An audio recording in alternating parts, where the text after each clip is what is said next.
Hi, I'm Charles with AniCap. The story begins as a man named Tamaki is being stabbed repeatedly. The girl stabbing him sounds like a psychopath as she calls out his name. Her knife begins to glow and Tamaki loses his life. Soon after, Tamaki is shocked to see that he is somehow still alive as he wakes up to find some kind of green monster talking to him. It gives him the name Gabaru and it force feeds him some giant disgusting bug. Gabaru is still too tired to do anything, so he falls back asleep. When he wakes up the next day, Gabaru is surrounded by what he calls a bunch of ugly green babies. He then realizes that he is one of them. This leads him to conclude that he had died, and he was then reborn as a helpless little goblin. 3 days later, Gabaru determines that goblins mature much faster than humans, as he has grown a lot. Gabaru becomes excited when he sees that he has a voice again, and he is very agile.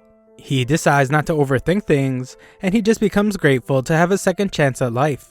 Gabaru vows to survive the best he can with his new life, and he makes it to day 4. The man that's been feeding them informs all the newborn goblins that they will have to get their own food after this last meal. They all feast on the bugs, and Ro is the first of them to venture outside. Just like before, this world has one sun and a blue sky, but it has some pretty ugly birds. A ton of plants he has never seen before make it clear that Gabaru is in a new world. The goblins are able to speak, so Gabaru teams up with Gobkichi. Gobkichi is the biggest of the goblin kids, and Gabaru teamed up with him, specifically because he will be most useful when helping him hunt. The two of them work together as Gobkichi chases a unicorn bunny, and Gabaru finishes it off. Gobkichi tries to eat without Gabaru, so Gabaru beats him and makes sure that he knows that they're supposed to share. After demonstrating the nature of their relationship to Gobkichi, Gabaru tries to see if he can use the rabbit's horn as a weapon. Just then, he gets a strange vision that says Gabaru obtained the small creature's horn. Gabaru has no clue what that was, but he moves on as Gobkichi is starving. Gobkichi is overwhelmed with emotion as he eats. He cries and thanks Gabaru for helping him get food. Gabaru would just like for him to eat or cry, but not both.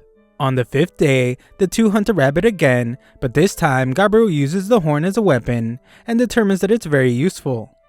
Gabaru removes another horn and he once again sees the vision. He ignores it so they can eat, but he then has another vision. This time Gabaru hears a voice and it tells him that he learned the ability called escape. Seeing it another time has confirmed something he suspected. Gabaru then explains to us that in his old world, he was born with the extremely rare ESP ability called absorption. This allowed him to eat pretty much anything, and he would have a chance of gaining the traits of whatever he ate. Luckily, it looks like he still has this ability, but sadly it seems like any other abilities he had in his past life have been reset. As Gabaru amazes Gobkichi by hunting a rabbit, Gabaru thinks about how he's actually extremely lucky that out of all his abilities, absorption was the one he kept. This is because in this world, there are a ton of monsters lurking around with incredible powers. On day 6, some girl goblin named Gobmi is amazed to hear that our boys have been eating horned rabbits. Gabaru didn't think it was a big deal, but Gobmi points out that someone just lost her life after being gored by one of those rabbits. She knows that Gabaru is the one in charge, and she admires him for being smart, cool, and strong. Gobkichi wonders what she thinks about him, but she just thinks he is ordinary. Gabaru offers to let her come on their next hunt, and she agrees. The next day though, it ends up raining, so they postpone the hunt for the day after. Gabaru decides to check the group storage to see if he can make a new weapon. He returns with materials to make a weapon, but he cannot forget what else he saw. In the storage, Gabaru found a group of captive human women. The reason why is pretty obvious, but Gabaru would rather not think about it. The elder that watches them is named Gobji, and he is the man responsible for giving Gabaru his very low effort name. The man is impressed with Gabaru and explains that he might level up faster than the others.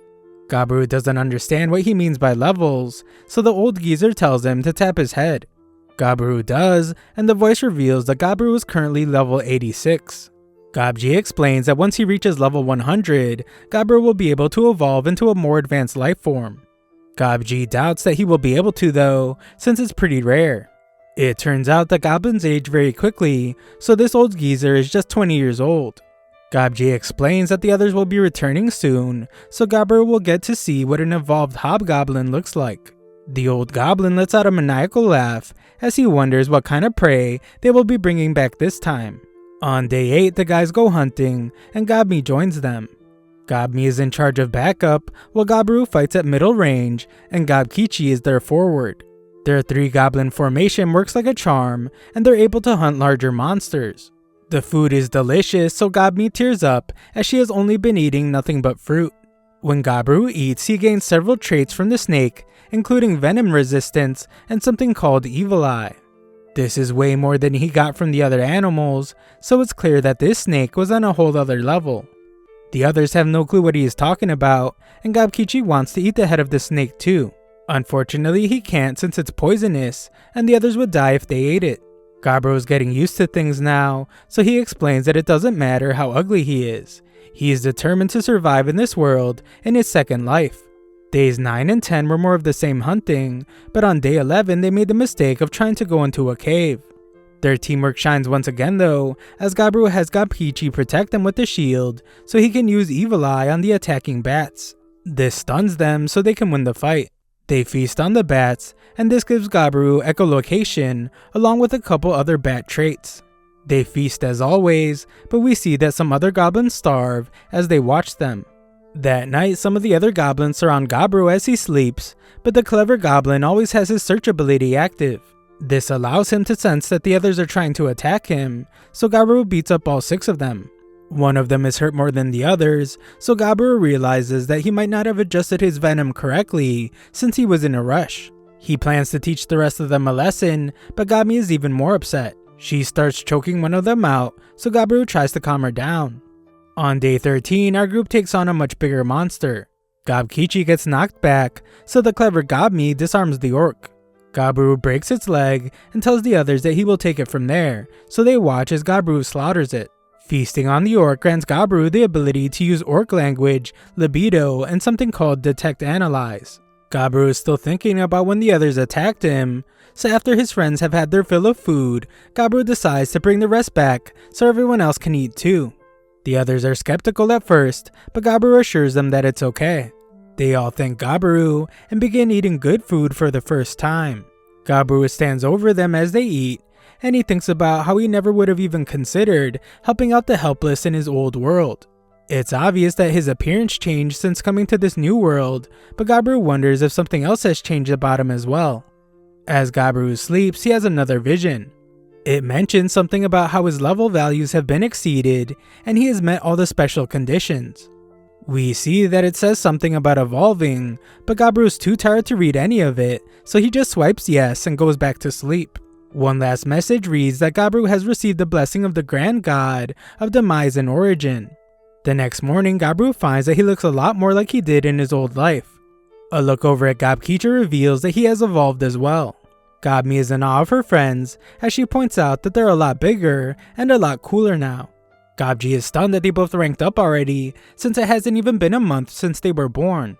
Gabkichi wants to test out his new strength, so Gabiru assumes that he wants to go hunting. Surprisingly though, Gabkichi wants to test it by fighting Gabiru, and Gabiru actually really likes the idea.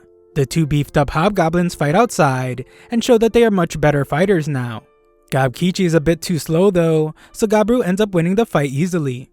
Gabkichi is amazed by how strong Gabiru is, but Gabiru explains that Gabkichi hasn't beat when it comes to pure power. Just then, Gabiru senses that trouble is approaching, and he surprises Gabmi when he knows that she is hiding nearby. He reminds her about the crossbow they made the day before, and he instructs her to go get it. We then see what the danger is as a pack of wolves viciously hunt down some rabbits. An orc runs off as it's terrified of them, but it's no use as the wolves easily destroy it as well. Gabiru determines that they are the perfect target to test their evolved strength, so he has Gabmi start off by shooting one of them with an arrow. Gabiru and Gabkichi then jump in to start smacking the wolves around. Gabiru reveals that he used his venom on Gabmi's arrows, and it has allowed them to easily impair the leader of the wolves. Without their leader, the wolves were uncoordinated. Their teamwork was lacking, so Gabiru and his group were able to make quick work of them. One last wolf remains, but it eventually dies as well. Gabiru determines that it's the leader, so he eats it and it gives him some military leadership abilities. Gabiru gives more food to the others, but informs them that they will have to start catching the same amount of prey that they are provided. They fear that they won't be able to do it, so they beg Gabiru to teach them how to hunt. Gabiru agrees to show them, and they're all even more grateful when he says that he will teach them how to make weapons as well. Gabiru says that it's not a big deal as they are all comrades, and they all begin to cheer his name. Gabiru isn't sure why, but in this moment he feels like he can see the path that he will be taking in this new world. He will eat non-stop to become stronger.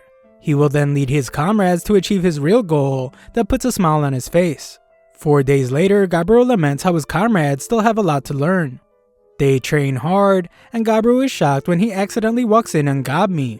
On day 17, all the human women that were captive took their own life, and Gabiru had a quiet memorial for them with Gabji. We then move on to day 24, and Gabiru is training the other goblins. In the meantime, he had also been eating every promising enemy he could find, and learned a lot of new abilities. Just then, another group of goblins begins approaching. Gabiru prepares to protect everyone against them, but Gabji stops him and explains that they are their raiders. Gabiru is then shocked to hear that they are also the fathers of Gabiru's generation of goblins. The raiders have captured another group of human women, and the evil goblins are glad since their last batch took their own lives. It turns out that goblin DNA is so strong that when they mate with other species, it still results in goblin children. Gabiru can understand the instinct to reproduce, but that doesn't mean he's okay with what's going on. He requests that he be the one to look after the human women, but this just upsets the raiders. Gabiru's generation of goblins is ready to stand up for him, but this just begins to divide the two groups. Just then, 2 goblin girls arrive to casually tell the two sides to stop getting themselves into a civil war. They are Hubsato and the mage Habse. These genius girls come up with the brilliant idea to have the leaders of both generations fight, and the winner decides what the village will do from now on. The raider wants to teach Gabiru a lesson, and Gabiru agrees to fight as well. The fight ends very quickly as Gabiru uses some kind of mysterious string. The others can't understand how he did it, so Gabiru explains that it just comes out of his body. He then thinks about how it's an ability he learned that allows him to produce spider silk, and he learned it after eating a demon spider. The girls are amazed that someone like him was born while they were gone, and Gabiru announces his new official status as leader of the village. He asks if anyone has a problem with that, but no one decides to stand up against him. Gabiru then tells the humans that he ordered everyone to keep their hands off of them. He won't do anything either, and they will find the time to send them back to a human village. The girls wonder if they will have to do anything, and we learn that Gabiru wasn't being completely selfless with his actions. He wants the knowledge of the humans. Gabiru asks them some questions, and learns that these girls were part of a traveling business when the goblins attacked them. All the men were slaughtered, and these 5 girls were the only survivors. On day 28, Gabiru is surprised to see that the girls seem happy. He realizes that they haven't gotten over everything, they're just having a positive attitude since it will make things easier. Gabiru cooked for them, hoping that it would help. Among the girls are 2 sisters that are cooks as well as tailors. The one with glasses is an alchemist, and the absent-minded girl is an appraiser and a smith. As for the redhead, she is a rookie warrior, so he decides to have her join their training later. Gabiru then trained everyone hard and insulted them when they got tired. For the next few days, he focused on group exercises instead of hunting, and he beat into them the new rules he set for the group. Day 31 was rainy, so Gabiru and Gabkichi did some really intense sparring as everyone watched in amazement. That night, Gabiru sensed that a group of goblins were about to break his rule regarding the human women. Gabiru sliced right through one of the goblins and restrained the others. He reminds them of the rules he set and punishes one of them for talking back to him. Gabiru apologizes to the women, and the redhead cries in his arms. The other goblins arrive, so Gabiru instructs Gabkichi to take the restrained goblins outside. He also has Gabmi gather the other goblins so they can watch what he's about to do. Outside, Gabiru sends a message to the others by using these guys as an example. He beats them relentlessly and makes sure that everyone really understands their village rules. Everyone gets the message loud and clear, so Gabiru dismisses them. Gabiru stopped just short of ending their lives, which meant that Hobkin, who got the worst of the punishment, passed away the next morning. On day 32, Gabiru's team uses their amazing teamwork once again to take down a Trihorn horse. It was pretty tough, but this just meant that he also received a ton of new abilities. Tri-Burst is one of them, and it amazingly allows him to deal 3 blows with just 1 strike. That night, the redhead goes to sleep in Gabiru's bed, and he realizes that the incident from the night before must have traumatized her. Gabiru comforts her and allows her to spend the night with him. However, when he wakes up, Gabiru finds that Gobmi joined them as well. That day, they also find that the female goblin named Gabi evolved into a hobgoblin as well. Overall, things have been going pretty smoothly. Gobmi runs the ranged unit, and Gobchi is in charge of their armed forces. Hobsato handles the mobility-oriented force, and Gabi has taken over rear support, which focuses on doing chores. Hobse would act as the captain of their mage force, but right now she is the only mage in their village. For the rest of this day, Gabiru leaves the training to the captains, so he could head deep into the forest to hunt a variety of prey. Gabiru tries out some demise magic, and is shocked to see just how powerful it is, as he easily destroys one of the powerful Trihorns with one attack. Gabiru only realized after this that the magic made him overconfident as he went into the northern forest. There he finds a strange area with a ton of blood, and he remembers something that Gobchi told all the goblins. Gobchi warned them to never go into the northern forest for any reason. Inside there is a terrifying crimson monster called the Red Bear. This is where Gabiru finds himself now, and he sees that this monster easily tore through a Trihorn. The Trihorn's armor was incredibly difficult for them to pierce earlier, but it was nothing for this bear. Just then, the Red Bear appears, and Gabiru acknowledges that a normal person would probably try to run away. Gabiru is not a normal person though. He wants to fight it, beat it, and eat it to see what kind of abilities he will get. Gabiru plans to use every weapon in his arsenal, so he starts off by using Phase 1 Demise Magic. Back at the village, Gabi becomes concerned as she hasn't seen Gabiru in a while. The others haven't seen him either, so this just makes her more worried. Back with Gabiru, he is shocked when the Red Bear sacrifices his right arm to defend against his Demise spell. The bear unleashes a flurry of attacks, and Gabiru can tell that the refined skill armor he received from the Trihorn won't be able to protect him. Gabiru must go on the offensive, so he goes to attack the bear's head. He is once again shocked though when his weapon isn't able to pierce its skull, and the bear sends him flying. Gabiru covers the bear in string, but it breaks free and shockingly uses a crazy strong fire breath attack. The forest is covered in fire, and Gabiru must heal his wounds. The attack was very concerning, since Gabiru had never seen or even heard of a fire-breathing bear in his past life. This is a very dangerous opponent, so Gabiru realizes that he will just have to be willing to take some damage to win. Gabiru moves in for another attack and protects himself from the fire breath. The beast is pretty tough on the outside, but Gabiru cleverly uses the fire breath attack against the bear, and he pierces it right through its mouth. Gabiru is pleased with himself, but he is shocked to find that it wasn't enough. The ferocious bear knocks him back, and Gabiru does his best to limit the damage he takes. Gabiru still took a lot of damage from the incredibly powerful attack, so he concedes that this round was a draw. His blade is still inside the bear's mouth, so at least it won't be able to use its fire breath anymore. This crazy strong bear still shows no sign of collapsing, but Gabiru is just one attack away from losing his life. Gabiru is at a huge disadvantage, but this guy is crazy as he proclaims that it will just make his meal taste even better. Gabiru goes in for more fighting and manages to deal some damage. It's not enough, so he tells the bear that he wants to eat him already, and he moves in for another attack, but we see that he loses an arm. On day 34, Gabiru has finally won the crazy battle, but he barely survived. Gabiru finally gets to eat the bear, and he receives a ton of powerful traits. Among them are heavy damage and overpowering strength.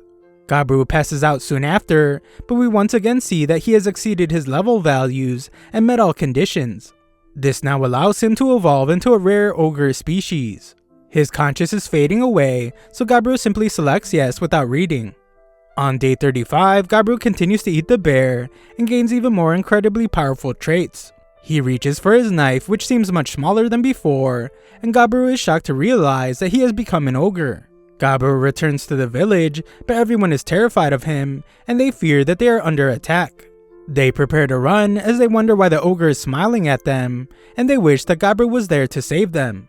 Luckily, Gobmi recognizes him, but instead of being surprised by his evolution, she is mad at him for being gone for so long. She just ends up hurting herself, but she still scolds Gabiru.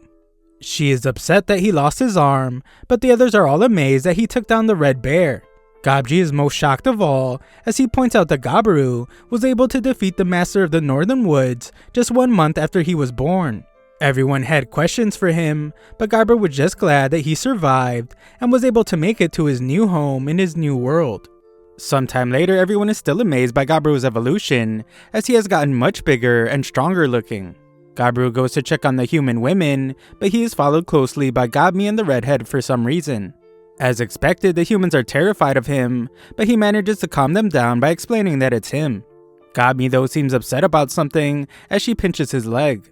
The blacksmith is disappointed to see that he wrecked the axe that she made him, but reveals that she has made her knife using a special spirit stone. Gabiru praises her, but finds that the other girls have started to pinch him even harder. The twins need help with their cooking duties, so Gabiru explains that he will assign a few goblins to help them out. Gabiru is impressed that they have gotten used to being around goblins so quickly, so he tells them that they would make great wives. He wonders if they want to be his wives, and they call him a sly dog. Gabiru is pleased by their smile, but once again the redhead and Gabmi get more upset. Gabiru then finds that the alchemist has made poison. Originally it was for self-defense, but now that there is a goblin she can trust like Gabiru, she has no use for it. Gabiru picks her up and admires her smile as well, but he can instantly feel the murderous intent coming from the other girls. Gabiru spent all his time cheering up the girls, but now his spirit is exhausted. On day 36, Gabiru realized that he can no longer train with the others. He has become so powerful that regular goblins were ending up in critical condition from even his lightest punches. Even Gabkichi's armor couldn't withstand them. As Gabiru heals a near-dead goblin, he wonders what's wrong with Gabkichi. Gabkichi says it's nothing as he goes to hunt, but Gabiru can tell that something's wrong. Aside from that, Gabiru has started to notice that Hapsado and Gabmi have started hunting together. The red-headed woman is training by herself, and Gabi is continuing her hobby of mining for spirit stones. As for Gabiru, we see that he can still use his missing arm like it's slime, thanks to the fact that he ate a slime before. Gabiru wonders if Gabkichi will be okay, but Hapsi points out that it depends on how much effort Gabkichi puts in.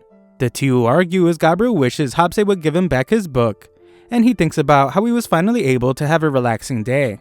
On day 37, Gabi panics as she found some little creature in really bad shape. Gabiru does his best to heal her, but she's losing too much blood, so he decides that he will have to get some blood-producing medicine from the alchemist. Luckily it works, so they explain who they are to the thing they call a carbuncle. The carbuncle introduces herself as Litana and reveals that she was attacked by humans. The gem on her head is a high-class material, so its price is said to be as high as 1 billion gold. Litana asks that they lend her their power and begs them to get rid of the humans that attacked her. Gabiru is familiar with the history of the carbuncles. Their master named Velvet was a famous legendary magician, and he created them to watch over his secret treasure den. Litana explains that when she was attacked, her core was broken, so her lifespan was shortened. In the secret treasure room lies legendary class items that Velvet collected throughout his entire life. Litana explains that her master hates humans. He would prefer that the goblins take all the treasure rather than the adventurer humans. They can have everything, so Gabiru declares that they will go. The blacksmith girl gives him his new dagger, but he tells the frightened girls not to worry, as he won't blatantly eliminate the humans. His job is just to get them to leave, but warns that he might have to use some force if they don't listen. They then go through the hole Gabi made as it's the way to the treasure room. Gabiru decides to try to persuade the humans to leave, so he tells the others to hide. He finds the adventurers who are searching for the treasure room, but they think that he is just another monster that they need to defeat. They attack him but are quickly shocked when he is able to detect the presence of their invisible assassin. Gabiru explains to them that this is someone's house, and what they are doing is robbery and murder. It's clear that they don't have any guilt either, so Gabiru determines that they are beyond saving. The stupid humans are just shocked that an ogre can speak English so well, and Gabiru says that luckily for them, he also has a good heart. They refuse to listen as they attack him instead, but Gabiru just easily dodges it all and once again tells them to leave. They don't listen, so Gabiru analyzes the situation. The humans have 3 in their backline that are using a lot of high-class magic items.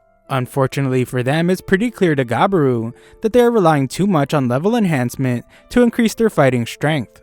This doesn't do much for them since their fighting technique itself is pitiful, and Gabiru is easily able to beat them up. Just then, one mage celebrates as he thinks he just blew Gabiru's head off. They are of course shocked though when it becomes clear that his attack just angered Gabiru. He has allowed them to live up to this point, but Gabiru is done being nice. The humans wet themselves as they realize that their level 3 magic spell did nothing. Gabiru declares that the time for being nice is over. He signals to the others to attack, and they spring into action. Gabru takes out his blade and tells the humans to regret not leaving when he gave him the chance. Afterwards, Gabru reveals that they eliminated the adventurers and ate them. This gives Gabru a bunch of their traits, including Assassin, High Wizard, and Enchanter. That isn't all though, as there were some pretty high level adventurers among them, and they had some pretty good loot. There is a rare ring, an item storage bag with a bunch of items in it, so Gabru just eats those too. Among other things, this allows Gabru to summon a cheat item box that can store an incredible amount of items. They then head to the treasure room where Latana thanks them.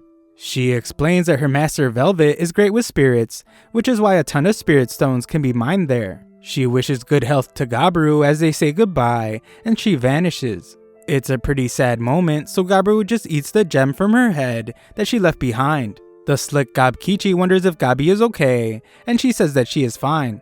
They have a moment of silence for Latana, and afterwards Gabru decides that they will take all the treasure and split it amongst themselves. Gabru marvels at his item box because it still has a lot of space even after shoving all the treasure into it. Gabru doesn't like the idea of just leaving Velvet's body there, so he cremates it. Surprisingly, this leaves some kind of gauntlet. Gabru tries it on and is stunned when this thing attaches itself to him and becomes his new arm. The others are amazed to see it, and Gabru shows what it can do as it feels just like his own arm. When they leave, Gabru decides to have a party to celebrate the successful mission. On day 38, Gabru appraises all the loot they got with the blacksmith and finds that everything is insanely rare and powerful. On day 39, Gabru explains that he gave the 10 hobgoblins in their group some magical items. As for himself, Gabru chose to take the Vermilion Spear. That, along with 2 other items he chose, means that he now has 3 legendary class artifacts. Legendary class is second only to Phantasm class in item ranks, and it is said that the holder can rule entire countries with just one of them. Later that day, they go hunt for ingredients for some bear soup, and Gabru's glad to see how strong everyone is getting. On day 40, Gabru decided to have a tournament to see who would be the leader of the hobgoblins, not including himself. He also established a mercenary group. On day 41, Gabru goes in search of monsters he has never seen before. The first one he found was a golden spider that dropped some valuable looking items. Eating them allows him to now make gold string that he is sure he will be able to make accessories out of. The next animal was some red deer, but eating just one of them didn't give him any traits. Further exploring leads Gabru to a great tree. He explains that in this world there exists a species called dryads. According to Gabji, they tempt males from other intelligent species and use them as their own nutrition. Dryads are only females, and they are so beautiful that men are unable to hold back after looking at them. The reason Gabru is explaining this is because one of these dryads has appeared before him. She admires Gabru's huge muscles and tells him that she would just like to talk. Gabru struggles to control himself in the face of her charm, but he must, otherwise she will use him as nutrition. He has to avoid that at all costs, and he can't let his guard down. Gabru decides that he must use the ability he has never used before called Libido. After taking 5 hours to eat the dryad, Gabru earns a trait called Dryad's Blessing. The dryad is still alive somehow, so she tells Gabru to return soon, but he just says that he will if he feels like it. Afterwards, Gabru takes a bath in the lake and is soon surrounded by lizard men. He declares that today he is invincible, so Gabru makes quick work of them, and even takes out another monster for good measure. On day 42, Gabru finds that 2 goblins have an aptitude for magic. They immediately become part of Hobsei's platoon, but her devious looking smile worries Gabru. Later that day, Gabru learns how to enchant his weapon, but this seems to upset the blacksmith girl. On day 43, Gami is angry at her boy, but no one explains to him why, and they just tell him to use his head. The redhead is just as angry, and the twin cooks seem upset as well, as they try to feed him poison food. The alchemist is surprised that someone as perceptive as Gabru hasn't noticed, and reveals that the girls are upset because they are jealous. They know that he had a date with someone, and he is shocked to hear that he has kiss marks on his neck. Gabru had no idea, and he curses the dryad for doing it on purpose. Gabru tries to think about his next course of action, but he is shocked when the alchemist reveals that she feels the same way and gives him a kiss. She hopes that he accepts her feelings, but Gabru didn't expect this at all from her. He thinks about how it does make him happy, but Gami arrives furious. She wants Gabru to treat her the same way, and all the human girls arrive to say the same thing. Outside the room, Gabi explains that Gabru has sealed it off so they can take care of some work, and Gabru earns a lot more traits. Sometime later, Gabiru senses that someone is approaching and finds that it's a group of noble elves. Humans are about to attack them to get their treasure, so they have come to ask for the goblins' help. This elf guy has a bad attitude, but they are offering to give them an entire couple months of food for their village. Gabji thinks it's a good offer, but Gabiru surprisingly refuses. He doesn't care about the situation, he just wants them to be more sincere when asking for help. The guy prepares to attack Gabiru, but Gabiru strikes fear into their very souls with one terrifying glare. Gabiru then warns him to tell his hidden archers to lower their bows. They try to shoot him instead, but they have no chance of hurting Gabiru. The elf has them stop attacking, and Gabiru explains that he's rejecting his offer because he's simply not in a good mood. However, the goblins live in this forest as well. If the humans are going to cause problems, then he wouldn't be against teaming up. Gabiru then amazes everyone as he uses his legendary weapon to threaten all the elves at once. Gabiru doesn't even really understand fully how it works, but if he stabs something with it, he's able to produce a limitless amount of spears that can extend 100 meters out. The elves run away terrified, so Gabiru hopes he doesn't see them again for a while. On day 45, Gabiru hunts down 20 gray slime. Eating their cores gives him a bunch of abilities, including fluid regeneration and auto-replication. Gabiru gives auto-replication a try and finds that he can create a tiny version of himself from his blood. He can even see himself from this thing, which means that they have linked senses. This gives our boy Gabiru a brilliant idea. On day 46, he has the girls make some clothing with his blood in the lining. This way, the clothes can serve as a transmitter in case they are ever in danger. On day 47, one of Gabiru's mini scouts finds that the elves didn't learn their lesson as they have returned. This time, Gabiru just lets out a loud roar from within the cave, and the elves are terrified as they can't even move. Gabiru doesn't even say a word when he emerges and simply captures them. The elf leader explains that Gabiru's lack of respect wounded his pride, and this has earned Gabiru more than one death. The other elves, however, apologize for not being able to stop their boss. Gabiru has come to a decision, but it's a harsh one. Their boss can already be considered dead, but the rest of them will have a chance to survive.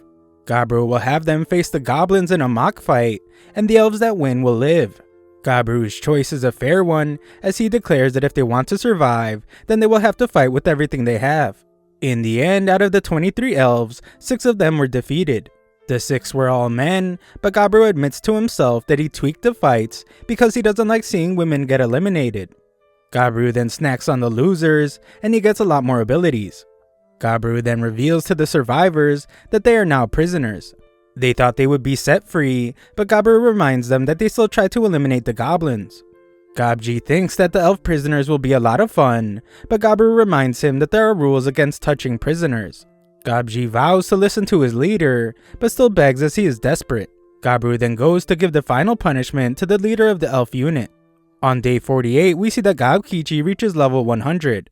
On day 49, everyone is amazed to see that Gabkichi has evolved into a special variant.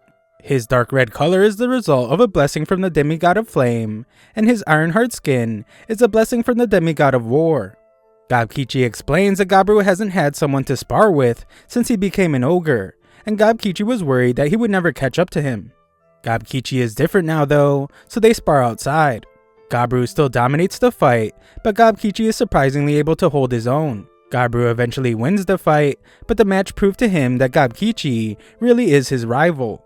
That night, Gabiru was exhausted, and he was met by a strange figure. This thing apologizes for some reason, and gives Gabiru a gift as it's the least it can do. Gabiru wakes up, but has no clue what just happened. On day 51, Gabiru wonders if Gabkichi inspired the others, because they have 4 new hobgoblins. One is even suited to be a mage, and another will be a cleric. The cleric's name is Gabji, and he promises to heal as many people as possible. Hobse has evolved as well, growing into the Lord family as a half spell lord. Spell lords don't usually have markings like the one on her arms, and Gabiru notices that they look like the ones on his body. Hobse is overflowing with mana, so she wants to test her strength outside. She demonstrates her immense power with an incredible fire attack, and explains that she can do another 20 of those at least. This is pretty incredible, but what's more surprising is that she is only a half spellord right now, and she will likely evolve into a full spellord next time. Gabiru gives her some new gear to match her evolution, and she tells the jealous Hubsado that she will catch up soon enough. Gabru realizes that evolutions have been happening pretty frequently, and he suspects that he is the reason why. A goblin's environment during their first month of life has a major effect on their rate of growth. It's pretty great to have everyone getting stronger, but Gabru admits that not everyone in the village is so lucky. On day 52, the older generation of goblins expressed their displeasure. They have been trying their best to hang in there, but they are being left behind by all the young goblins. They have decided to leave the village, and they are shocked when Gabru decides not to end their lives for betraying him. Gabru explains that they aren't stealing anything, so it's their choice if they want to leave. What's even more surprising is that Gabru gives them a parting gift. It's a magical knife made of mithril with an incredibly sharp edge. On day 53, Gabru finds a human that had his life taken by an orc. There was no hope left for him, but after Gabru ate him, he found that he had a very interesting ability. He hopes that using it well will be a way to honor the guy. This ability is called Monster Tamer. That night, Gabru is happier than ever when the alchemist reveals that she was able to make booze. On day 54, Gabru announces that the previous generation of goblins has left the village, and he offers to allow anyone else to join them. No one else wants to leave, so they have a toast. On day 55, the genius Gabru worked on producing earrings with his blood in them so they could serve as communication devices. On day 56, Gabru found that they worked perfectly, so he made enough for everyone. On day 57, Gabi took down a Trihorn, and Gabru tested out his Monster Tamer ability that he got from the human. It worked perfectly, and the Trihorn became their first familiar. On day 55, we find that Gabru now also has a Grey Bear familiar. The head of a black wolf pack became his pet and bodyguard for the human women. On day 59, Gabru experienced an incredible shock. The red-headed girl, who was really weak at first, has grown into a powerful warrior. While they are eating, Gabru gets surprised when she finds that she just got a new job. Moments later, she shows off her new hunting prowess, and Gabru explains that her new job is Shadow Soldier. She now needs to periodically eat monsters or she will die. However, it results in some astonishing growth. Later, Gabru is told that humans have been attacking goblins roaming the forest, so he realizes that it's nearly time for the war between them and the humans. On day 60, Gabru senses that kobolds are being chased by something that he can't even detect with his search ability. When the kobolds make it to the cave, they find that the pursuers are magically animated skeletons. Gabmi's archers try to shoot them down, but their arrows do nothing to them. There are an incredible amount of skeletons, so Gabkichi fears that things are going to get really bad. Gabru's search ability allows him to see one large signal behind all the skeletons, which is likely the one thing creating them. The others try to fight off the skeletons, and one of Hapsado's attacks makes Gabru realize something. Cutting the skeletons doesn't work, but smashing them apart is incredibly effective. Everyone puts down their weapons, and they start bashing all their opponents. There are still too many of these things, so Gabru decides that he will have to put an end to the battle. He begins a countdown in his head as he makes his way through the skeleton army. He ends up finishing 3 seconds early, but he manages to crush the monster that was creating all the skeletons. Eating this thing gives him the ability to summon lower undead and high-tier equipment materialization, among other things. Afterwards, the kobolds apologize for their mistake. They accidentally dug into Velvet's treasury, which the goblins invaded earlier, and they awakened its guardian, the Greater Skeleton. In a last-ditch effort to survive, they ran to the cave that belongs to Gabru, who has become known as the terrifying Black Ogre. These kobolds now call Gabru their lord, but Gabru points out that he has eliminated plenty of their kind. They are incredibly grateful for him saving them though, and they understand that the strong devouring the weak is just natural law. They owe their lives to him, so they declare that what happens to them from now on is totally up to Gabru. Gabru understands and has their wounds looked at by their cleric. Gabru then takes a look around at everyone in his cave. He has no idea how it happened, but he has gathered a pretty interesting crowd. On day 61, Gabru goes hunting with Gabkichi, and they catch sight of 12 armed human soldiers. They follow them, and Gabru uses his ability to eavesdrop on them. He learns that the humans are trying to kidnap the daughter of the elvish chief. Furthermore, one of the elves tipped them off. The chief's daughter returns from a festival, so the humans begin their attack. They eliminate a bunch of her guards and capture her. Gabru would feel bad just letting her be taken away, so he rescues the girl and takes the humans prisoner.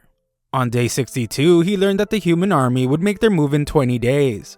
Gabru ate all 12 humans and earned a ton of abilities. When the elf girl wakes up, she is terrified of Gabru. He notices that she has wings, which is uncommon for elves. Gabru tries to calm her down, but she freaks out as she assumes that he's going to do terrible things to her.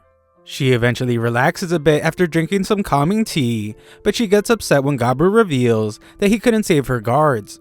She blames him for just watching them get attacked, but he explains that the human and elf war is none of his business. He reveals that there is a traitor among the elves, so she should be more upset about that. She sobs uncontrollably, so Gabru just tells her to get some rest before they take her home. That night, Gabru has to remind the old guy to keep his hands to himself. On day 63, they take the elf home. She explains that wings are something only high elves have, but they usually hide them inside their bodies. They are not meant to be shown to others, but she is so inexperienced with them that they pop out sometimes. When they arrive at the elf village, Gabru detects that 25 archers are aiming right at him with mithril arrowheads.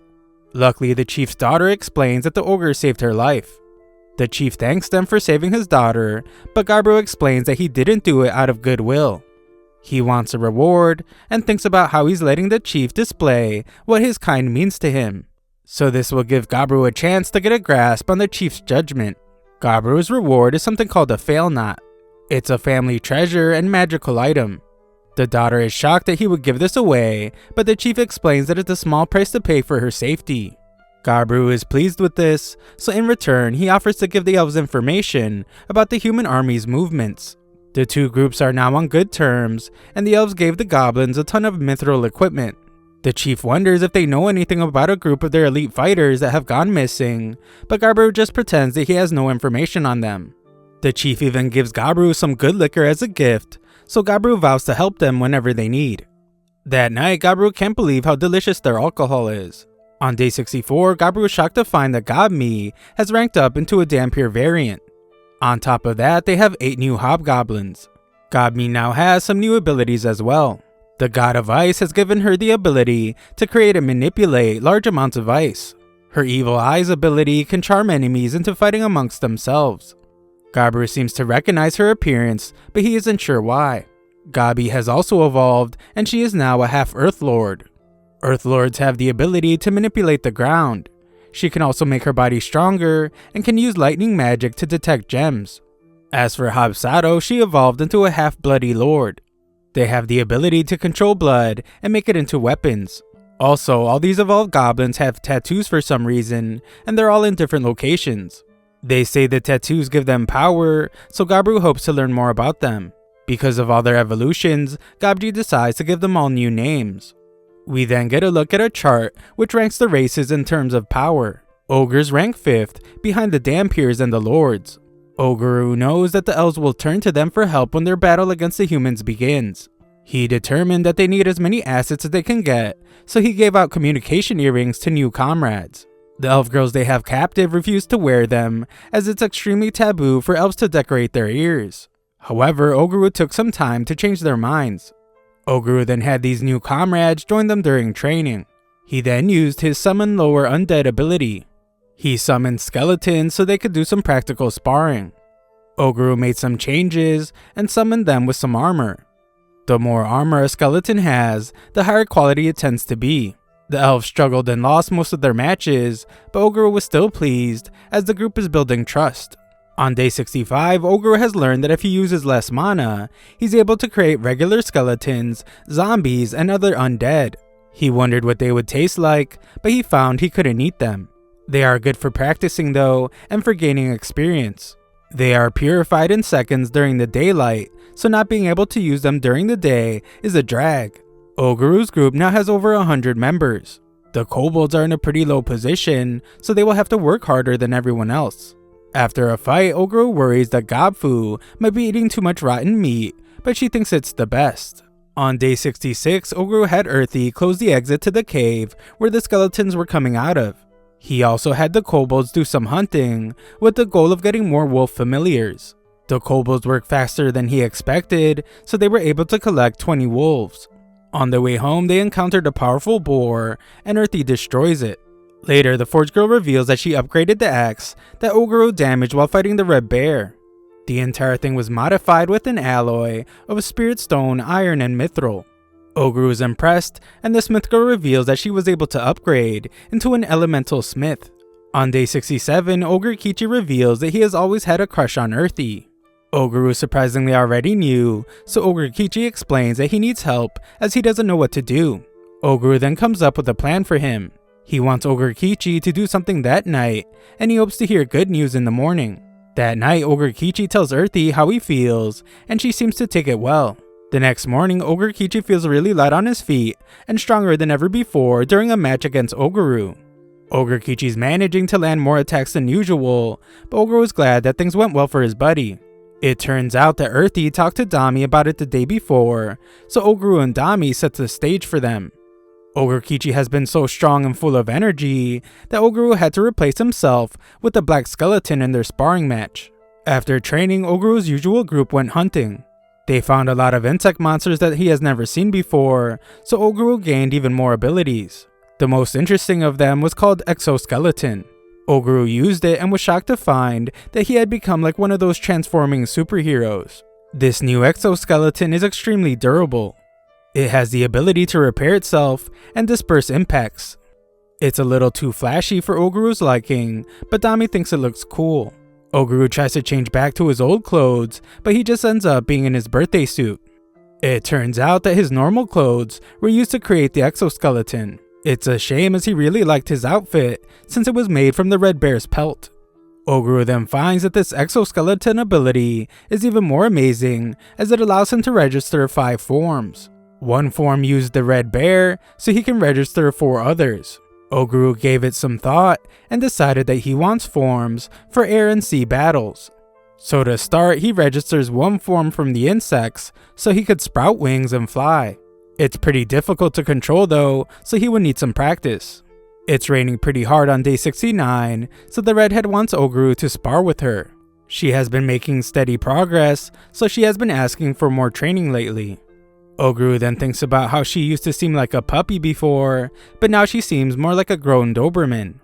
As for the smith girl, she has been meeting with the elves regularly, so they can brainstorm ideas for new weapons. She is working on developing a repeating crossbow, but tests have gone so well that Oguru has asked her to move on to manufacturing them. Oguru then gave her some more materials in the hopes that she could make a new weapon for him. The chef sisters have also received a new title called head chef. Oguru had them try and recreate dishes from his past life, like potato chips.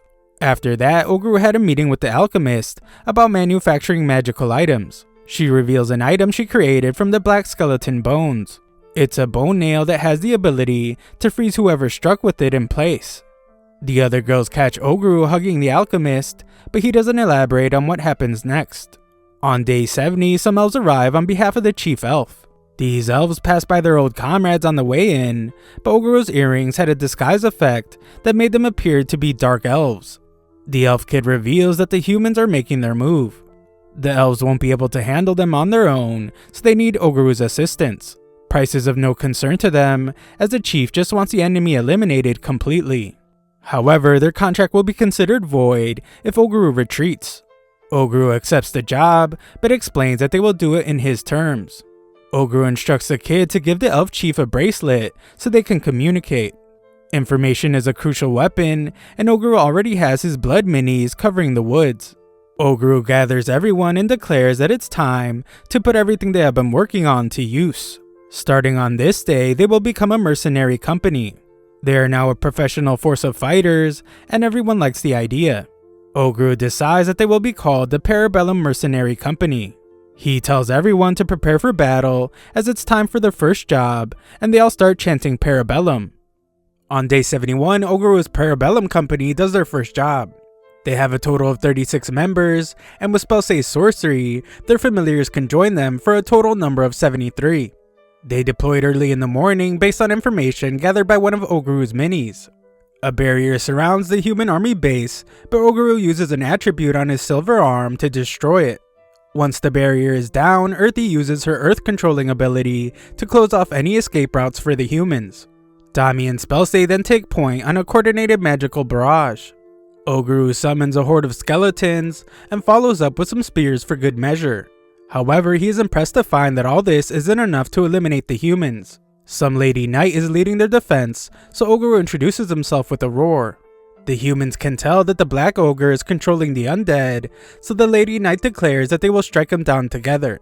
The human mage starts the attack, and Oguru is impressed when the Lady Knight buffs her speed. He commends her ability to assess the situation, and compliments the mana she covers herself in.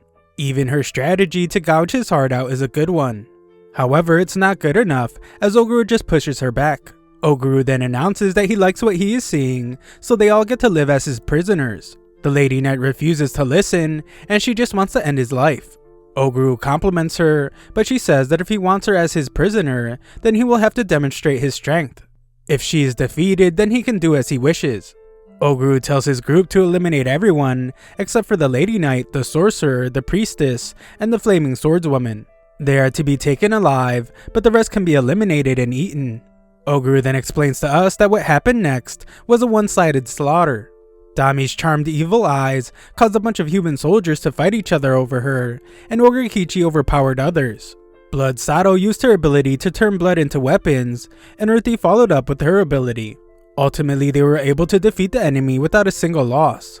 However, the Lady Knight did manage to reach Oguru just once. Her attack is hardly doing any damage to him, but just reaching him was impressive enough. Just then, the human mage prepares an attack and begs for the Lady Knight to get away. Spellsay can tell that the mage's attack is a 5-level spell, and she fears that Oguru might not be able to withstand it. What makes it even worse is that the Lady Knight is sacrificing herself to make sure that Oguru is hit by the magic attack. The human mage apologizes as he can't hold back any longer, and he releases it. However, Oguru declares that he has won, as he does not intend on letting the Lady Knight die. The Lady Knight then watches in amazement as Oguru skillfully creates a magical shield. Spellsay is also in awe of Oguru, as this shield required him to combine 3rd level demise magic, a vacuum shield from his silver arm, and a few other abilities. Oguru had to use quite a bit, but he managed to stop the dragon spell attack. It's a complete victory for Oguru's group, and he declares that taking so many powerful fighters prisoner is a big deal. Oguru has a feast and gains an insane amount of abilities. Afterwards, the elves celebrate the victory. Oguru goes to see the new prisoners, but they're not doing so well. On day 72, Oguru explains that with his earrings in place, the humans couldn't lie or hide things anymore, so they obtained a lot of information. The elder elf requested this information and offered to pay in alcohol, so of course Oguru accepted. Using the item Oguru sent him, Oguru was able to pass on the information he received from the prisoners. This included the hidden routes the humans were using to ambush them next.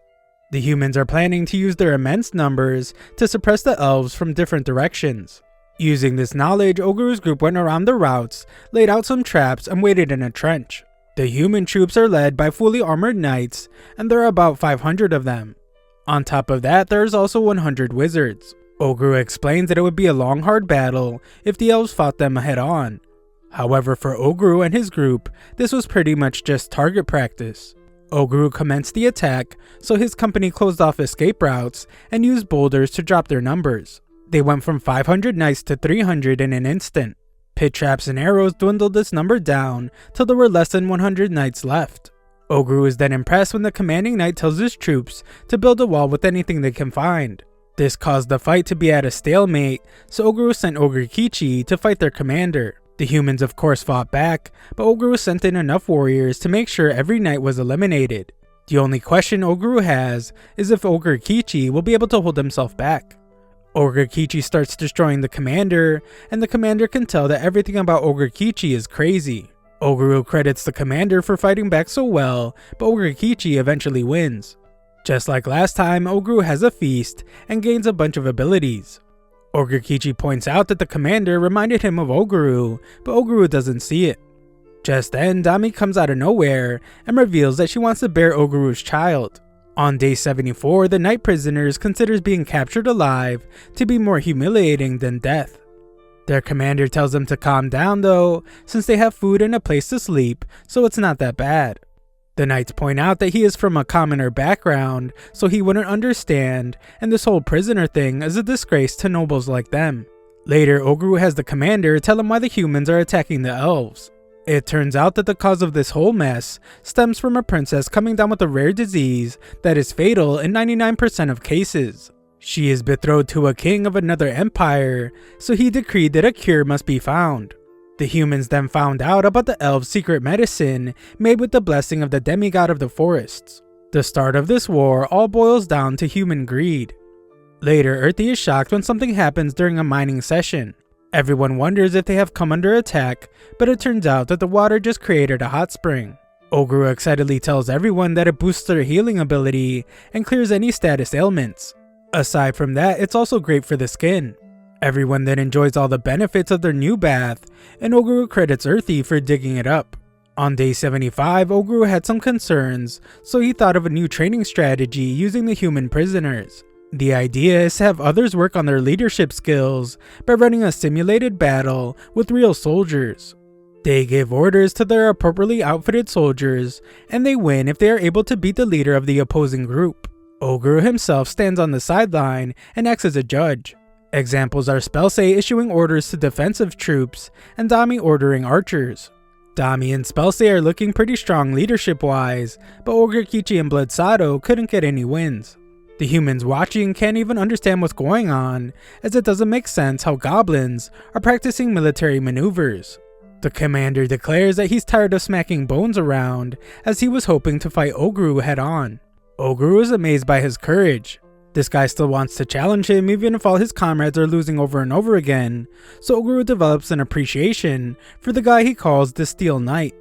The guy is then shocked when Oguru covers him in mana. Oguru explains that he would crush him if he didn't even the playing field a bit. Oguru releases some of his power, and the knight gets excited when this makes it clear that he's willing to fight. Oguru fights him, but the guy never even really had a chance to win, as Oguru absolutely destroys him. Oguru heals him, and Orekichi declares that he wants to fight the Steel Knight too. As Oguru watches them fight, he can tell that Orekichi was also inspired by the Steel Knight's spirit. Later, the guy explains that he came from a land where there are many demi-humans, and this is why it's easier for him to talk to them. The Steel Knight has noticed the wide range of races that Oguru has gathered, and he can tell that he organized them very well. He even begins to wonder if Oguru was sent by divine intervention. The guy then quits being a knight and declares that he wants to fight for Oguru. Oguru accepts, which no longer makes him a prisoner, and he decides to make good use of his talent. Oguru makes the redhead his apprentice and instructs him to teach her unique human combat skills. Later, the elf elder agrees to take the wounded humans off their hands. Oguru would like to know about the secret medicine the humans are after, and the elder reveals that it's actually the medicine he gave Oguru before. The medicine is apparently a pretty big deal, and it can cure just about any illness. Oguru can't believe that the old elf gave him something so precious, but the elder explains that their laws only forbid them from sharing it with humans, not the ogre who saved his daughter. Oguru takes the medicine for the first time, and it gives him a strange feeling. It also results in him receiving a ton of strange healing related abilities. Oguru gives one of the injured humans a drop of his blood, and the guy is shocked as he reveals that not only were his injuries healed, his back pain is gone too. Oguru is stunned as well, as he just now realizes that all this ability gaining stuff is starting to get really crazy. He just completely healed this guy with one drop of blood, so he wonders what would happen with more. This kind of ability is on a whole nother level, so Oguru wonders if he has powered up into some seriously crazy territory. On day 81, Oguru's group prepares for their third clash with the human army. Oguru successfully snipes someone with his spear from 300 meters out, and then uses its ability to produce a limitless number of spears. The battle is over in just 20 minutes after the strike landed. Oguru then uses his slime to get rid of all the corpses. It's not a very pleasant sight, but everyone agrees that Bloodsato has a screw loose, as she seems to be enjoying it. The next day, the elves whisper to each other as Oguru has brought humans with him to see the elder.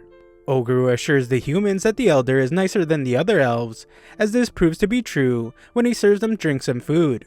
The elder is pleased that Oguru has pushed the human army to the brink, but he does not want the fight to drag on. For that reason, he wants to send his most capable troops into the next battle to help put a decisive end to the war. The elder is paying Oguru, so Oguru allows it. On the way back to the village, the Lady Knight points out that Oguru has her complete devotion, so she would like permission to fulfill her duty as a Knight of the Kingdom. She asks if he would be willing to send a secret elvish medicine to the kingdom to cure the princess. Oguru thinks about how having the kingdom in his debt would be pretty beneficial, but there is a problem. 5 gods are worshipped in this world. They are incredibly powerful, so they tend to be the root of a lot of religious conflict. Oguru has the blessing of the god of demise and origin, so if someone like him provides the medicine, it could lead to even more problems. However, he seems to come up with an idea and tells the knight that he will consider it. Day 83 is the day of the final battle. There are 2,000 human soldiers, and including the elves that have joined them, Oguru's group is numbered at 650. This battle won't be like the others, as they will lose if they rush in. This is also because one of Oguru's blood minis learned something the day before. The humans have set an order of 8 heroic warriors they call the Rugold Orden. They are considered to be the ultimate fighting force, as all 8 of them have been blessed by the gods. Not only are they strong on their own, they also empower those who fight at their side.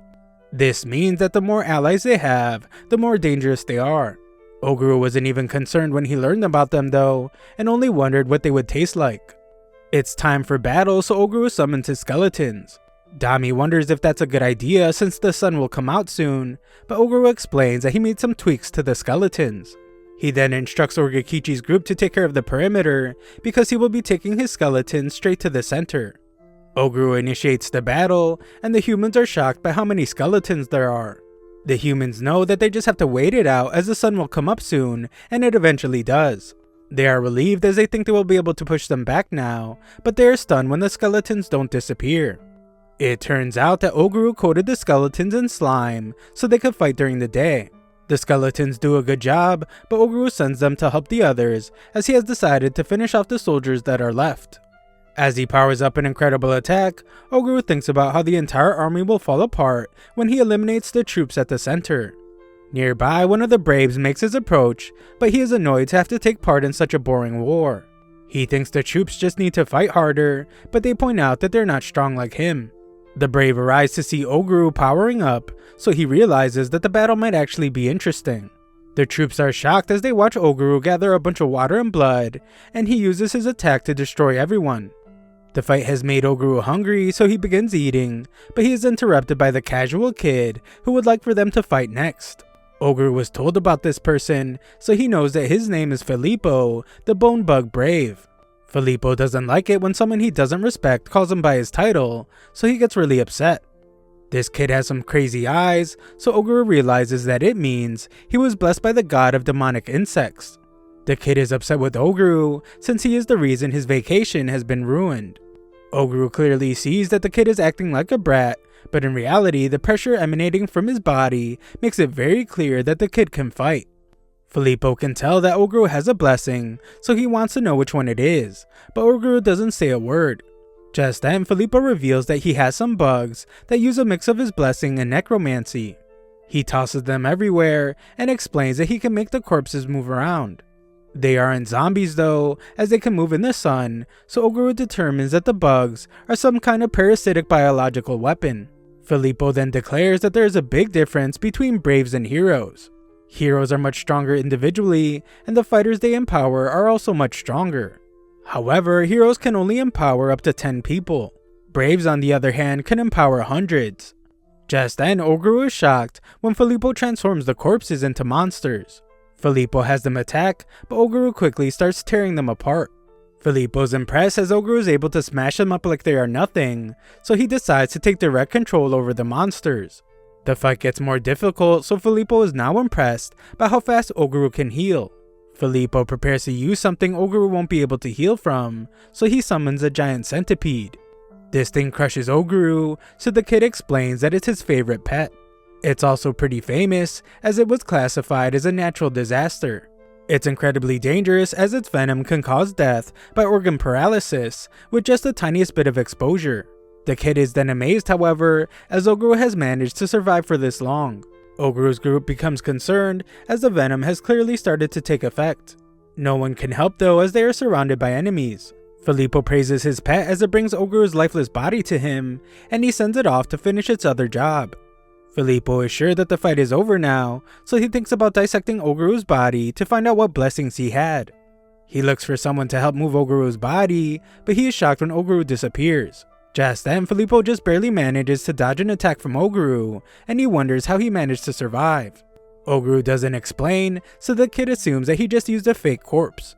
Filippo's pet is already pretty far away, so he decides that it's time to use his first secret weapon. Filippo would like them to formally introduce themselves first, but Oguru doesn't want them knowing who he is yet. Filippo just introduces himself and explains that he is ranked 7th in the entire country. Oguru interrupts his little introduction with an attack, but the kid mutates and pushes him back. Filippo is upset now since Oguru forced him to use his second secret weapon before he could finish using the first one. The kid then completely transforms, but this just makes him look even more appetizing to Oguru. This is because he thinks that any good meal takes effort. The two begin fighting, but Filippo is shocked that Oguru is able to dodge his attacks while fighting back. This is incredible to him since Oguru hasn't even gone through an epic awakening. Oguru has no clue what that is, and Filippo refuses to tell him since Oguru hasn't been cooperating. That's okay with Oguru though, since he knows he can force the kid to talk. Oguru then explains that he has a bug transformation of his own, but Filippo doesn't believe him. Oguru uses his exoskeleton ability to transform, so Filippo is amazed that he always seems to have something up his sleeve. Oguru meets Filippo in the sky for the fight, and he sends the kid crashing to the ground. Oguru's group finishes up clearing an area, but Dami has a really bad feeling about something.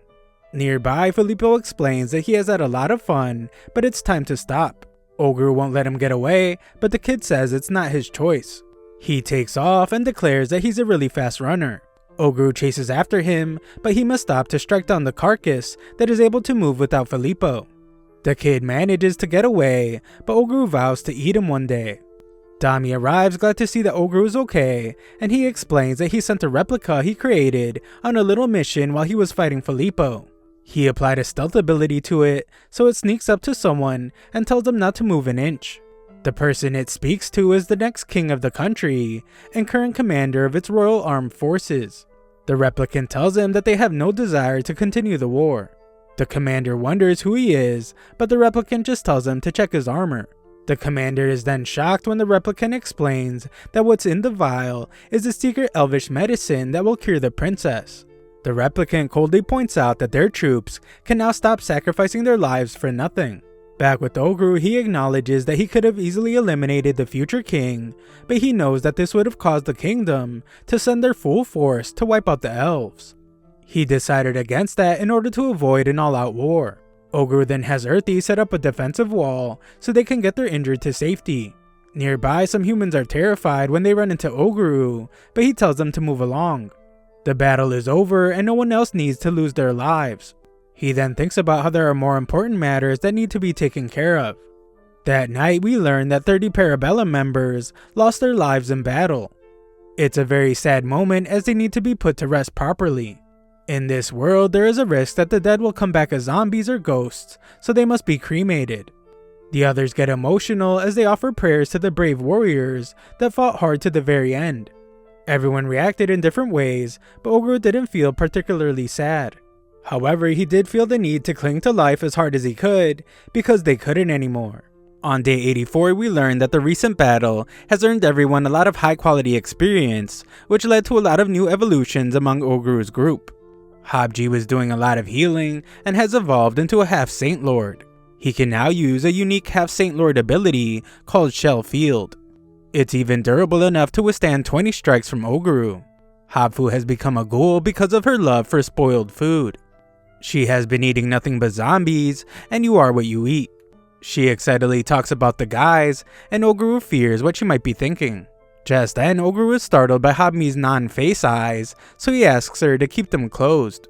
She was never good at direct combat, and now she has become a Dodomeki, a race that excels in combat support by using illusory magic. She has some useful abilities, and Oguru is sure that she will one day outperform even him in terms of intel gathering. Things are going so well that even some of their weaker hobgoblins have ranked up to become ogres. This group surprisingly vows to get stronger in honor of those that sacrificed their lives during battle. Oguru is surprised because goblins are egotistical by nature, but these guys are mourning their lost comrades and using that as motivation. The leader of the kobolds has also leveled up to become a warrior kobold. This guy claims to have been granted a ferocious appearance just like Oguru, but Oguru thinks he looks more like a mafia boss that has just discovered cosplay. He has also received a true name and is now called Tsuji. Old Man Gabji explains that true names are special names that individuals of a certain level are granted. If an enemy learns someone's true name, they can cast certain spells like curses on that person. Telling others their true name is a bad idea, and it would be like committing self-unalive. The Cobalt leader decided to share his with Oguru as a sign of his undying loyalty, so Oguru decides to call him Akita from now on. Oguru thinks about what he should do with their prisoners, and ultimately decides to let them go free. Anyone who doesn't have anywhere else to go are allowed to join Oguru's group on a provisional basis. Some prisoners take great offense to this, since they feel like they're a cut above the rest, but being a provisional member would mean that they are lower than a goblin. An argument breaks out as the goblins are insulted by the statement. Oguru acknowledges that the 3 prisoners are stronger than goblins, but he trusts the goblins who have been training there since birth more than some randoms that just showed up recently. Oguru tells the 3 that they can just leave, but they would rather prove themselves. They want to fight the leader of the mercenary group, and if they win, they want control of it. The guy mistakenly thought that Dami was their leader, and they think it's laughable that an ogre like Oguru is actually their leader. Oguru must calm Dami down, and he agrees to humor these guys. Oguru wants to fight 2 of them at once, so they call him Kaki. Everyone is then amazed as they show off their weapons, and the out-of-control Gabji arrives to watch the fight. He explains that they're using orb weapons, and some of the other members might be able to use them as well. Orb weapons give their users a significant boost in power and repair themselves when damaged. Oguru instantly wipes out the attackers and beats up any other challengers. Just then, everyone is shocked as Oguru gets knocked back. This ape-looking dude declares that he's the leader now, but Oguru sends him flying. Oguru explains that the guy did a good job sneaking up on him, so he let him land his attack. Only the half-Dhampir guy remains, but he's nowhere to be found. Oguru eventually finds the guy asking Dami to become his wife. Oguru beats him relentlessly, and he thinks about how him hitting on Dami right in front of him has earned him a worse beating. There are some other powerful looking races among the provisional members, but they're grateful to have been freed from slavery. Oguru gave the Dhampir guy some blood to heal him, but this made the guy pledge his loyalty, and things got awkward. At the end of all this, Oguru's group ended up with 50 more provisional members. The provisional members spar against some of Oguru's undead, and we learn that Oguru put Ogurkichi in charge of training them. That's not all that's going on, as Oguru has found some new smiths to work with the smith girl. The little guys point out that she still has a lot to learn, but they see potential in her. The smith girl doesn't like them very much, but dwarven smithing is top tier in this world. They might even be able to make mithril equipment, so Oguru asked the smith girl to try and make it work. Oguru learned an ability recently called synthesis. He does an experiment with an orb, and it works like a charm. He then used Chaos of the Dead to produce a monster, but it wouldn't listen to his orders and it went wild, so he had to destroy it. He then used synthesis to cook up new abilities. He combined the abilities weakness to sunlight and weakness to light damage to create weakness to sunlight damage, but he regretted it. On day 85, they begin renovating their base. They prioritized the hot spring so they could offer it as a service to their elven allies. On day 86, Oguru used the provisional members to test out synthesized abilities. This way, there would be less issues in case of an accidental fatality, but Oguru thinks he might have overdone things. On day 87, the dwarfsmiths give Oguru their finest work. It's a special warhammer, but Oguru couldn't understand their explanation about what makes it special. Things have changed so much since Oguru was born, as he now needs to suppress his presence when walking through the woods, otherwise creatures run away from him. Oguru meets with the Dryad again to pick something up, but the other girls tell him that he will pay dearly when it becomes clear that he was up to no good. On day 88, Oguru announces that they will be planting some crops. What he picked up from the Dryad was a collection of magical seeds for fruits and vegetables. They grow faster than the natural kind, along with tasting better and being more nutritious. On day 89, some provisional recruits returned home. Prisoners of noble birth returned home as well, but Dami brainwashed them first. This means that they now have spies to gather information inside the kingdom and the empire. The human army has begun to withdraw, so the elf elder thanks Oguru for his help. He throws a banquet to celebrate, but Oguru wonders if it was really a good idea for him to be invited. The elder acknowledges that their rules require them to shun anyone outside their village, but Oguru and his people are their friends. The elder explains that his younger brother broke their code to leave the forest a long time ago in search of a link to the outside world. The elder just wanted to ensure that their forest would be a safe place for him to return to, and he has only been able to do that thanks to Oguru. All the elves become emotional, and the celebration continues. Upon returning to their base, Earthy had dug up the last of the spirit stones. As a sign of gratitude to Velvet and the Carbuncle, Oguru decides to eat this last batch of spirit stones.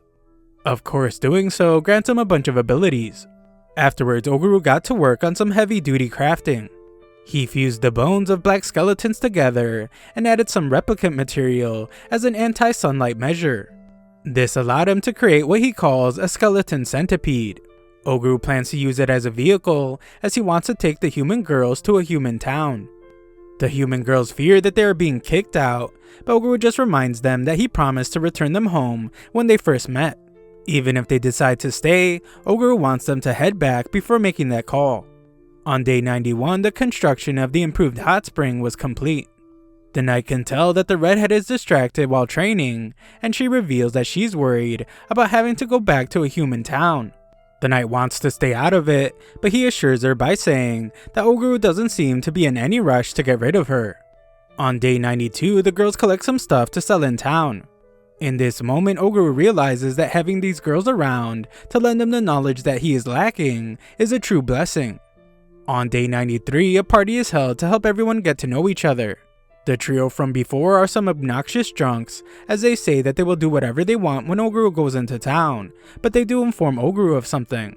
The kingdom and empire both have disdain for demi-humans, so they will need someone from a noble family to help get them in. The obnoxious red guy offers to help, but Oguru declines. On day 94, Oguru breaks everyone up into 4 groups. Their goal is to gather intel on the outside world, handle any trouble amongst themselves, and try to level up. However, most importantly, Oguru wants them to make sure that none of them die. On day 95, everyone prepares to depart. Everyone shows their quirky personalities, and Oguru tells Ogre Kichi not to run off on his own. With that, all the groups head out. Oguru thinks about how much he has learned living in the forest, but he knows that he must move forward. This is because there is still a lot of powerful prey out in the world, just waiting for him to eat them. On day 102, Oguru and the girls arrive at Garrison City. The people there freak out because they aren't used to seeing an ogre leading a bunch of humans, but the twins explain everything. Oguru then tells the girls that they're supposed to spend the time they spent in the city, deciding if they want to live there again or go with him. The redhead then takes Oguru to the guild, while the other girls sell some goods. Oguru ran into some trouble, but he just made the trouble faint. After registering as an adventurer, the group went shopping. The girls went to look for clothes, but Oguru decided to gather information. He disguises himself as a human and changes into the form that he used to have in his past life. As he walks through the city, he overhears a lot of people talking about him as the tattooed ogre. Ogres seem to have a bad image, so Oguru determines that they won't be able to continue their activities as a mercenary group for the time being. Moments later, some thugs surround Oguru. He takes these fools out and devours them to earn some nice abilities. Oguru notices that they were all wearing matching rings, so he wonders if they're part of a big organization. Nearby, he hears some guy paying a ransom to have a girl freed. The thugs he is talking to demand more money, and Oguru notices that they're wearing the same rings. The guy figures he will have to fight them, and Oguru realizes how bad the situation will get when he hears that the girl he's trying to save is actually a princess. The thugs end up nearly eliminating the guy, but Oguru knocks them out. He also attached his blood clones to them so that he could track them later. The guy is furious that Oguru let the criminals live, but Oguru reminds him that he just saved his life. Oguru leaves his mercenary card with the guy so he can call them if he ever needs help. Oguru shows him his ogre form, but tells the guy not to say a word about what happened. That night, the guy meets with Oguru and reveals that the princess being in the city was supposed to be a secret, but she snuck away from her inn. She was then found and taken by an organization. The guy is then shocked when Oguru reveals that he already knows where their hideout is. They go there and Oguru takes out all the thieves and retrieves the princess. As they burn the hideout down, Oguru says that he found evidence showing that the kidnapping was planned by the princess herself. The guy wants to report this back to the kingdom, but Genki appears out of nowhere to cast a spell on him. He makes the guy think that something really bad will happen if he reveals what really happened here. Instead, he will come up with a story with the princess and go on living a peaceful life. On day 103, Oguru is informed that newborn goblins and hobgoblins have been delivered. Oguru is glad that the next generation has been born, but he still needs to hear the responses from the girls before he leaves the city. When he goes to speak with the girls, they all say that he didn't even need to ask, and they already packed their things to go with Oguru. The chefs still have a lot of recipes to try, and the nerd girl still needs to make the perfect alcoholic drink for Oguru. The redhead and the smith have their reasons for returning as well, so Oguru thanks them. Later, Princess Rubilia introduces herself, and the guy explains that she demanded that they find the ogre who saved her so she could thank him. Rubilia has heard that Oguru leads a mercenary group, so she has a job for him. She wants them to escort her back to the royal capital. Oguru is shocked by her tone, and he wonders if this strange power of hers is similar to charm. Oguru refuses to escort her and points out that she has plenty of guards. Rubilia says that they're all boring, so Oguru angrily explains that they have other things they need to do. Oguru tries to scold her for sneaking away from her inn, but it doesn't work, and it just makes her like him even more. The guy reveals that they will be rewarded with a gold plate for escorting the princess, and the girls insist that Oguru take the job. A gold plate is worth 1 million gold, which is way more than they would get for a normal job.